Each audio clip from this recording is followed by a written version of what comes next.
All right, welcome to our 20th episode of TACTALK. I'm your host, Alden Morris. Today we have a special guest on the show, and that's Eric Cummins. He was with Joshua St. Pierre when the incident on November 19th, 2017, in which they both were GSW victims, gunshot wound victims. Eric, how you doing today? I'm doing good. We got a little bit of noise in my background here, so don't mind. I do have my children with me, so if they interrupt, we'll wing it. We'll, deal with them as they come along. I love my girls, so they're part of the show, basically. So, first question I have for you, Eric, is the night of November 19th, 2017. Explain to us what happened, why you think you might have been targeted, why you were shot at, and why that whole night occurred in the first place. All right. So we were all having a good time that night. It was the weekend before Thanksgiving. We just left a bar, and one of our friends. Well, I don't want to call him a friend now, but he, one of the guys we were with, had some confrontation with another group of people and had flashed his gun at said people. And they kind of, backed off and left. What was the reason for him brandishing his firearm? I guess it was, he felt disrespected because one of the guys had bumped into him and didn't say nothing, like, oh, excuse me, sorry, man. So it was almost uncalled for what he did. Yeah, it was kind of a, I don't know. I told, if I was to brandish my firearm at somebody, obviously I'm not just going to show it to them and then walk away. I'm going to, use it. Yeah, that's the whole point of brandishing, is to be able to pull it out and to use your firearm in self-defense. Yeah, obviously, that's not a game. That's not a joke to be playing around with. You don't know what those other guys are going to do or, what they can be about. Exactly. But so all that died down for about 10 minutes, and we stopped. We were gonna go to another friend's house to have a little after party or whatever, and hang out some more. It was standing across the street from the bar. About 10 minutes after that it happened, we heard gunshots go off, and it's Parkland, so I didn't really think nothing of it. How close are the gunshots? Because I've grown up around Lakewood and Parkland. You do usually typically hear gunshots off in the background, usually like pop, pop, pop. Something that sounds like someone's just kind of discharging a weapon in their backyard or something. What was your thought when you first heard those gunshots? So these gunshots, they sounded like they were right around the corner.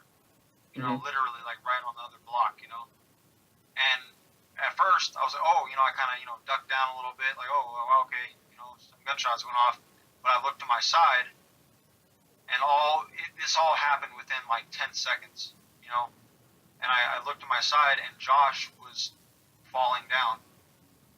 He was falling on the ground, and then I realized, okay, this is happening to us. And so I tried to duck down and get behind one of the cars that were there.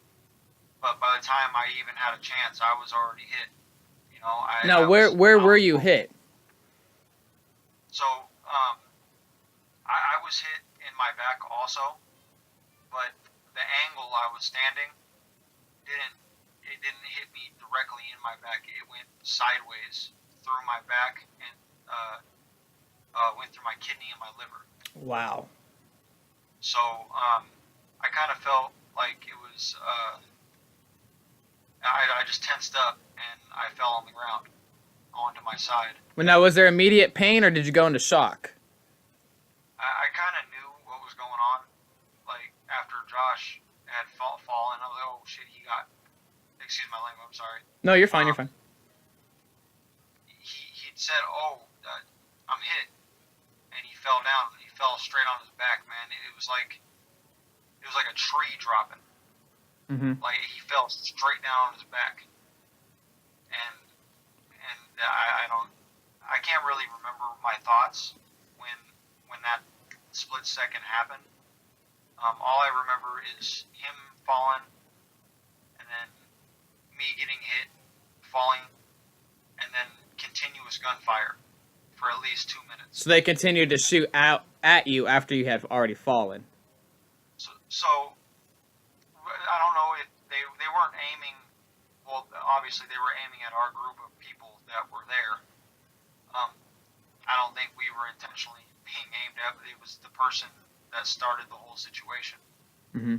That was, they were shooting at. But I don't think they cared who they hit.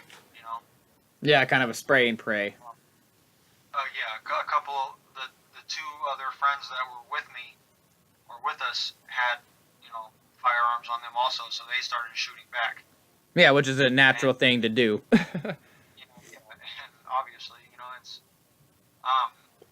it's messed up. I had just put my firearm away in my car right before that happened. Oh. And I mean, yeah, so like right after that happened, gunshots started going off. I don't think there's much that I could have done anyway. Well, yeah, and one thing is when you do any type of training or experience with law enforcement, military, and contracting, it's a very given factor that whoever, whether you're a bad guy or the good guy, if you're working behind the badge or you're working on the other side of the law as a criminal, whoever gets the first round off usually wins. So in that situation, you're right. To have already taken that gunshot wound, you're not going to be able to return fire in self-defense, even if you had your firearm on you, because they got that first shot off. Right. Ambush style, basically. Yeah, and, they caught us off guard, man. And, to shoot somebody in the back without them having any,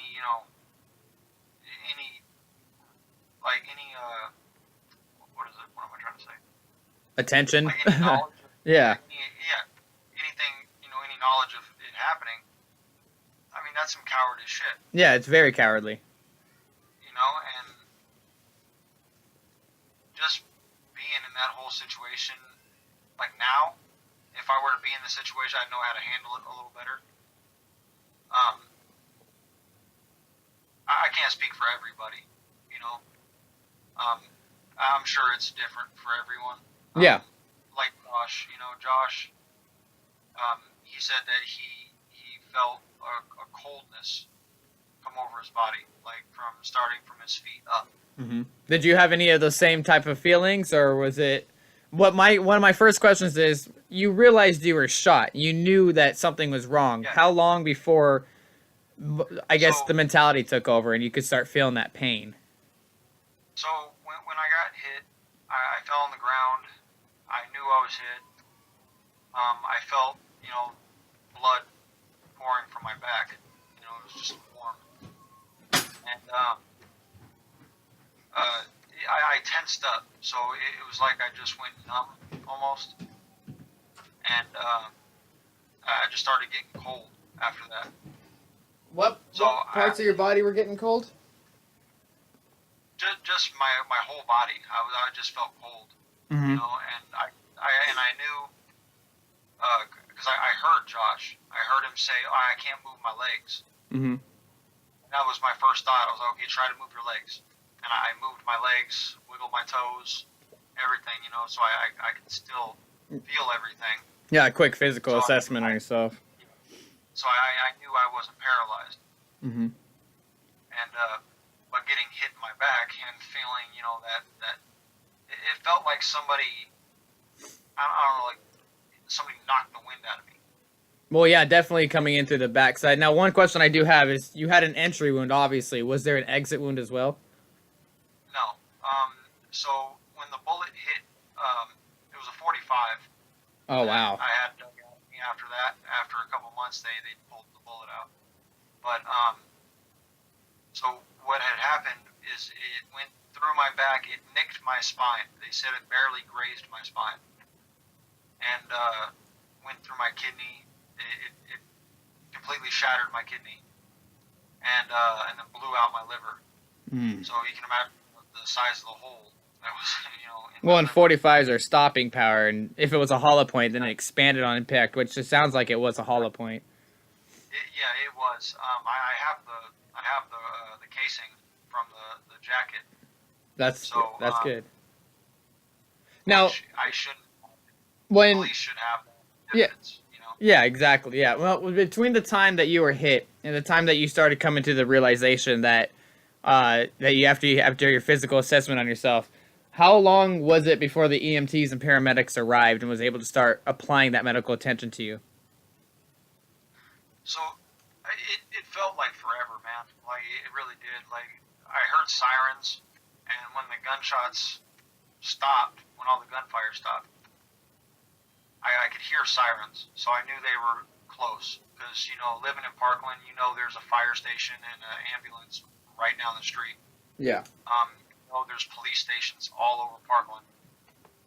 So I could hear them. I knew they were close, and I knew they'd be there any minute. But it felt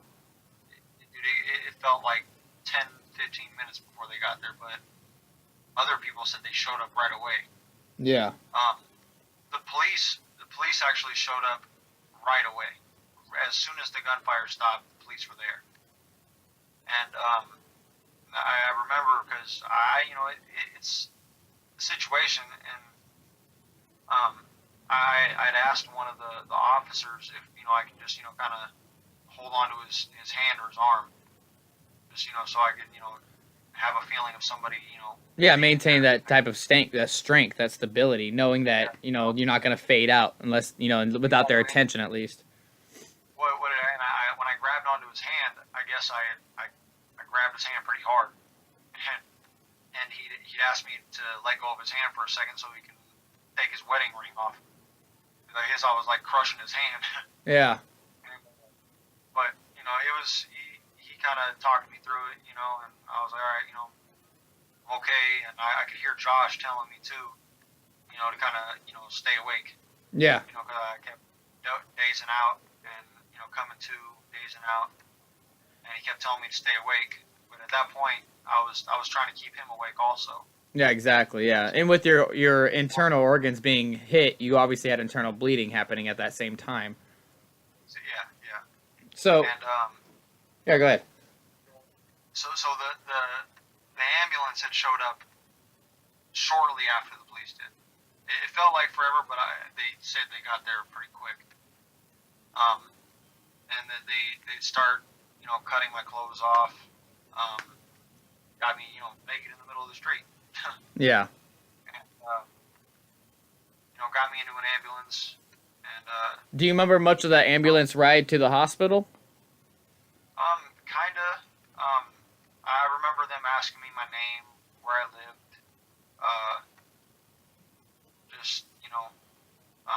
Just basic questions, I guess, to make sure I didn't experience like trauma or memory loss, I guess. Yeah. The ambulance ride, I kind of was I just closed my eyes. I was still awake and coherent. I could hear everybody, and they told me that they had to put a catheter in me to make sure I didn't have any urine or blood in my urine. Yeah. Were you awake during that process of the catheter insertion? Oh yeah, absolutely. So you felt that catheter go in. It's not a. Oh, yeah, that was probably. I think that hurt worse than the gunshot itself. Oh God. Like, it's pretty bad, man. Like it was horrible. Like I don't think very many people understand the pain of a tube going inside of you like that. Yeah. It's it doesn't feel too good. No. So I have some more questions for you for when we come back after a commercial break. I want to ask you about your hospital stay, how long your duration of the visit or the stay at the hospital actually was, what type of procedures you had to go through, as well as upcoming procedures you might have to go through. I also want to ask you about investigations, any evidence or any type of other clues figured out by the police that are working on the case. The positive aspects that it's brought onto you, as well as long-term goals and advice for other GSW. So stay with us after this commercial break. We'll be right back. All right. Bees Combat Systems at beescombatsystems.com. Protecting those who prepare. 801-987-0893 for custom body armor carriers and tactical gear for military, law enforcement, contractors, corporate security, responsible citizens, and border patrol. Beast Combat Systems at beastcombatsystems.com. 801-987-0893.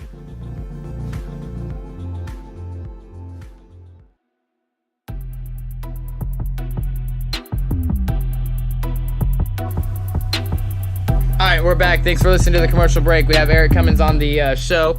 Eric, one of the first questions I have for you for the second segment is your hospital stay. How long was your stay in the hospital? 2 weeks, I believe. Now, the incident occurred November 19th, so that meant you actually missed Thanksgiving in 2017 because you were in the hospital. Yeah, I probably got out of the hospital maybe like December, maybe 7th. I want to say maybe a little longer than 2 weeks. Wow. Now, why were you in the hospital so long? What kind of procedures were happening that what did the doctors have to do to get you back on your feet? Okay, so when I got hit, I lost so much blood that first night. I guess they wanted to keep me in there just in case I had to have surgery or anything, or Yeah, they kept you for observation. Yeah. So I don't know why they kept me that long. They just wanted to make sure I was able to walk, and actually I was strong enough to get up and move around on my own. Yeah. Wanted to make sure I didn't have any blood in my urine or in my stool or whatever. So. And now, did you have to go through physical therapy and that type of occupational therapy as well, or? Kind of. Not like intense physical therapy.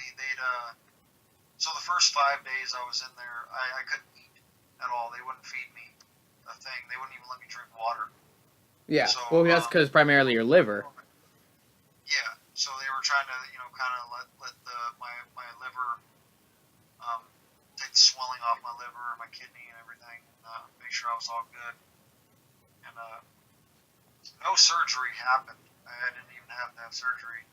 That's lucky. But yeah, so I still had that catheter in, and they'd have to change it out every couple of days or so.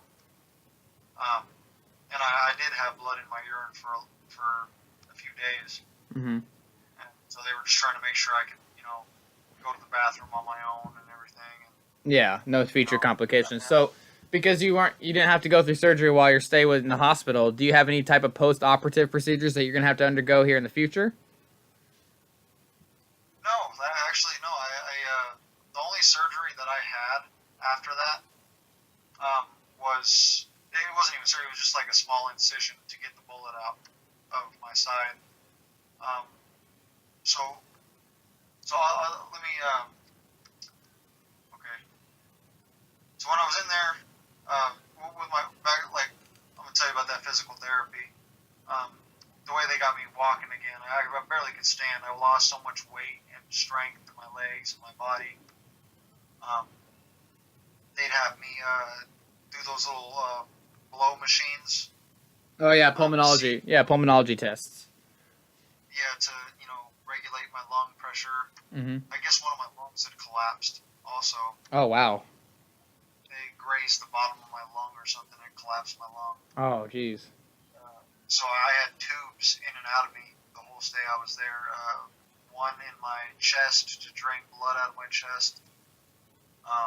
Another in my lung to drain the fluid out that was in there.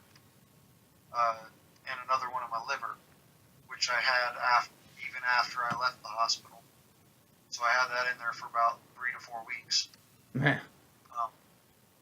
Yeah, that was pretty painful. And I remember you mentioning they were able to pull fragments of the round out of you while in the hospital. Did any more fragments come out of you during your after your hospital stay?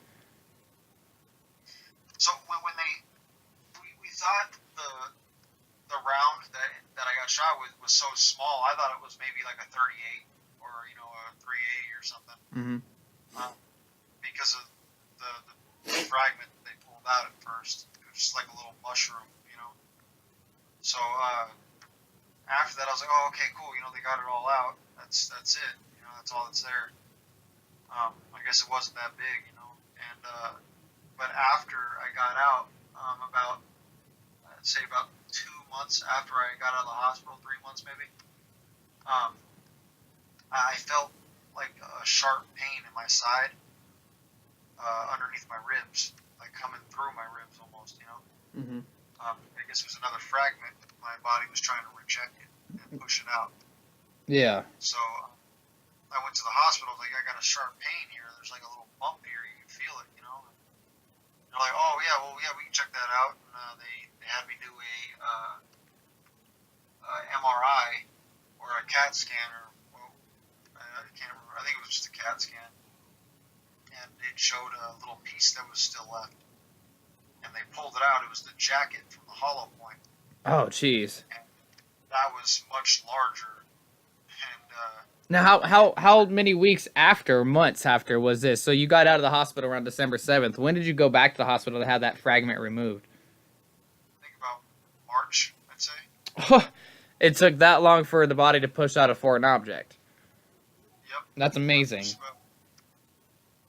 That's intense. Yeah, it pushed it out, man, and that's what stopped it. All it was my ribs.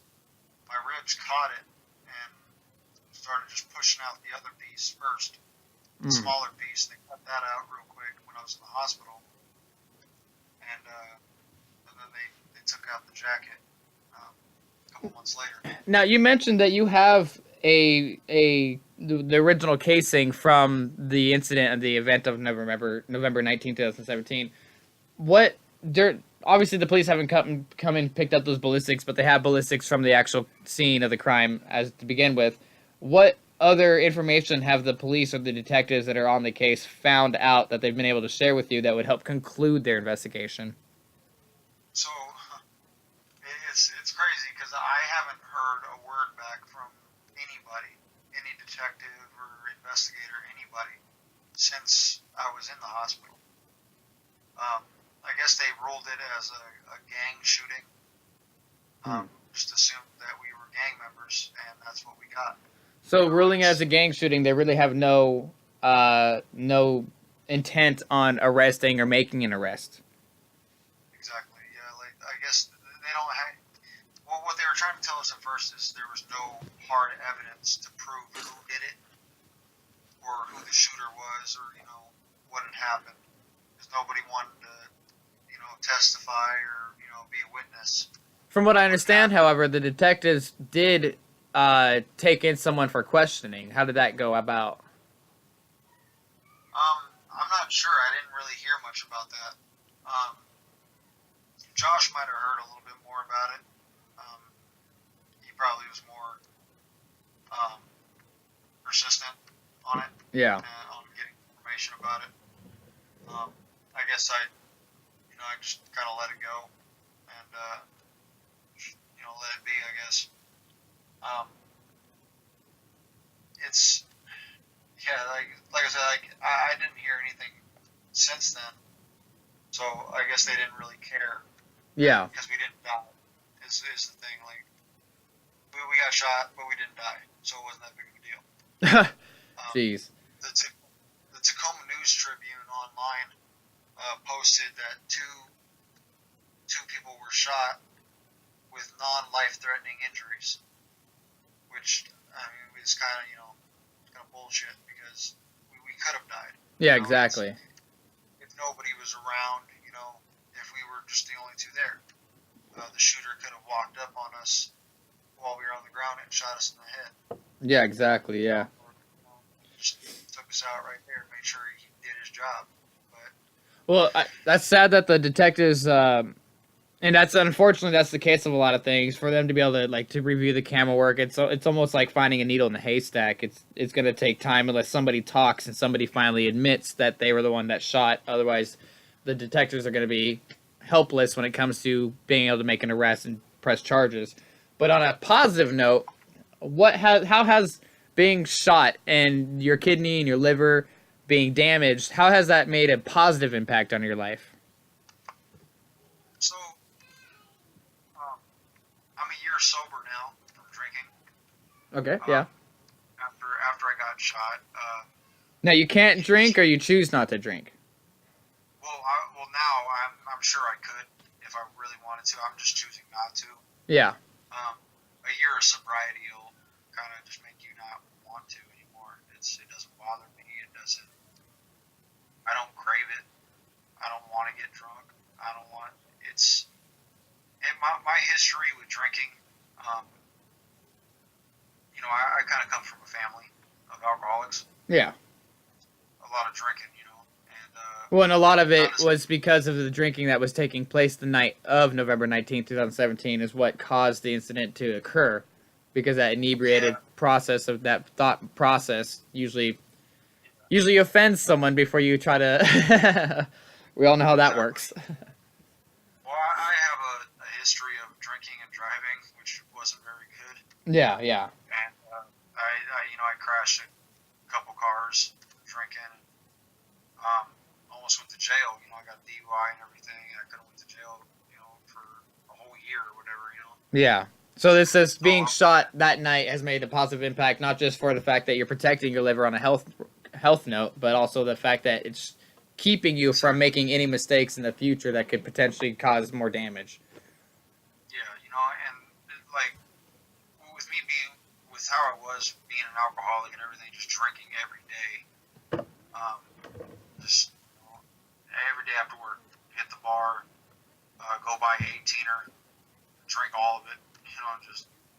Just continuous drinking every day, and it does something to your body that you don't really. It gets old, man. Yeah, your body becomes dependent upon it too. Exactly, and me being how I was before, I could have crashed another car. I could have died. Exactly. Luck could have ran out. Well, on that note, being a year sober and the positive impact that the incident that night made on your life, from what I understand, you're expecting your first child here soon. Yeah. Well, congratulations on that. That's actually, from here, it's only uphill. Thank you. That's awesome. And that's my main goal now, is just to focus everything I got on my girlfriend and our children. Yeah, your family that you're building. He has a daughter, an 8-year-old daughter, which I'm, taking in as my own. Yeah. I'm treating her like she's my own. Yeah, that leads me to my next question: is what are your long-term goals from here on out? I guess when it comes to a 5-year plan and a 10-year plan. So like I said, like all my attention is going into my work right now. I just got a new job. I'm just focused on making money so I can take care of my family and start us off right. So we don't have to worry about being dependent on somebody or some people trying to help us out or Yeah.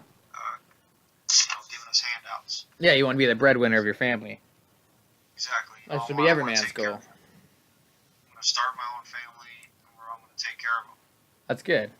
Well, and then for my final question for you on this segment, what advice, and then we know that everybody's incident and situation is going to be different. Everyone gets shot at different spots. Some people get shot for different reasons. Some people, for example, they don't necessarily go to a bar. They happen to be in a bank, and people could be robbing the bank, and they now become the next GSW, a gunshot wound victim.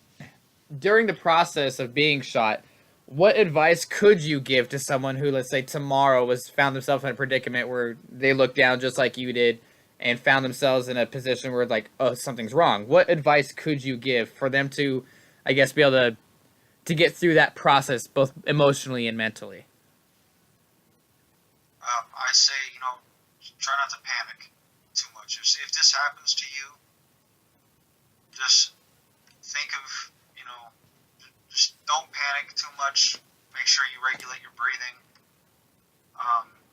Make sure you stay awake.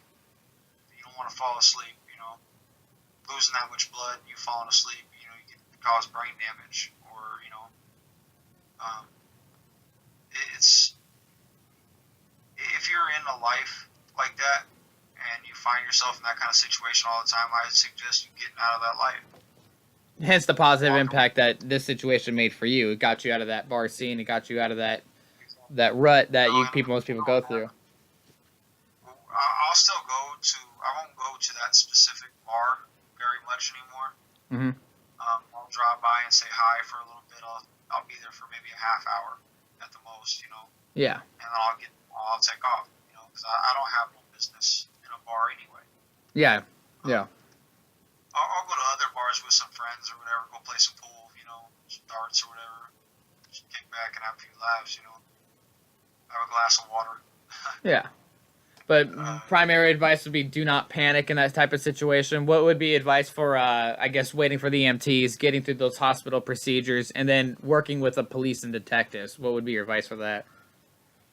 So, hey man, you know, it's if you have any kind of religious beliefs, I would say just prayer. I got through a lot of what I did through prayer and faith. That's good. You know, me being, you know, from my background and everything, you know, it's my faith has grown tenfold since that night, you know. And you know, if you have people that love you, care for you, that's all you need to think about. Think about your family. And that's one thing I can vouch for personally is you have a great support system. I've met you're the mother of your child or your child to be, and I've met her before. I obviously Josh is my cousin. I've seen the support system around you. I myself visited you in the hospital when you were doing your stay there during that November 19th incident last year. That's one thing I can commend, and that's great advice that I definitely want to point out.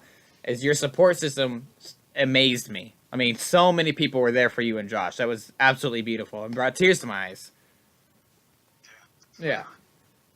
It was a really great time being able to, and that's what, you know, that's why I have you guys on the show, because a lot of, like I said before, a lot of my listeners and a lot of people that I work with, they're not on the receiving end of firearms. So a lot of the training that I myself have been through is how to apply that medical attention once a firearm has been used, like tourniquets, things like that. However, they don't really teach you or explain to you what you do when you've been shot, how it feels, what kind of advice you should take, how not to freak out, how to, you know, identify pain versus what might not be pain, so shock and things like that. Yeah. So, concluding that, I definitely want to thank you for being on the show tonight. It was an honor having you. It's episode 20 is the end of my first season here, so again, thank you so much for being on the show today. Yeah, man, thank you for having me. And are you prepared for season 2? You gonna be on again for season 2? Yeah, for sure, man. Perfect. And what I do want to do is I'll have you back on season 2. I want to check in with you to see if anything has changed in the investigation by police, if anything's changed when it comes to post-operative procedures. For all we know, you could still have little pieces of fragments still coming at you that might not come out for a few more months. So I definitely want to touch bases with you, make sure if that is the case, that we can get that kind of information shared with people, because most people think that once you've been shot, they take out the bullet. They don't realize that bullet fragments break away. Yeah. So we're going to include that there. I'm going to let you go for now. And again, thank you for being on the show, Eric. All right, man. Thank you. Yeah, you have a good night. You too. Bye. Oh, and that was Eric Cummins. I do want to say thank you again for having Eric on the show. One thing I want to point out is this, like I mentioned, this is the last episode of our first season. We do 20 episodes per season here. It lasts about 2.5, 3 months. And we're going to be starting up season 2. So if you're interested in donating for season 2, we're going to try to get the studio equipment that we need to start doing, instead of these radio type podcasts, to actually start doing podcasts with live footage. But until then, for the first season, I want to thank especially James Bennett for being on the show. He's a gunsmith. He spoke on behalf of different projects we've done before in the past when it comes to gunsmithing. I want to thank Maia Espinoza, who is running for her state representative for the 28th district here in Washington State. I want to thank, again, Maia Espinoza for being on the show. I especially want to thank Joshua St. Pierre, my cousin, lifelong friend, who has been on the show as well just recently, the last couple episodes. And I want to thank Eric Cummins again for being on the show tonight. Thank you guys. You guys are what makes this show. Your experiences, your guys' how you live your life is what allows me to be able to bring attention to that, and allows me to have basically employment. So again, thank you guys. If you have any questions, comments, shoot them onto the live broadcast or the YouTube channel. I'll provide the link below. And again, thank you guys for supporting season 1 of TACTALK, and we will be back here within about a week or two to start season 2 of TACTALK. So thank you guys. You guys mean the world to me. So you guys all have a good night. It's been a pleasure of mine.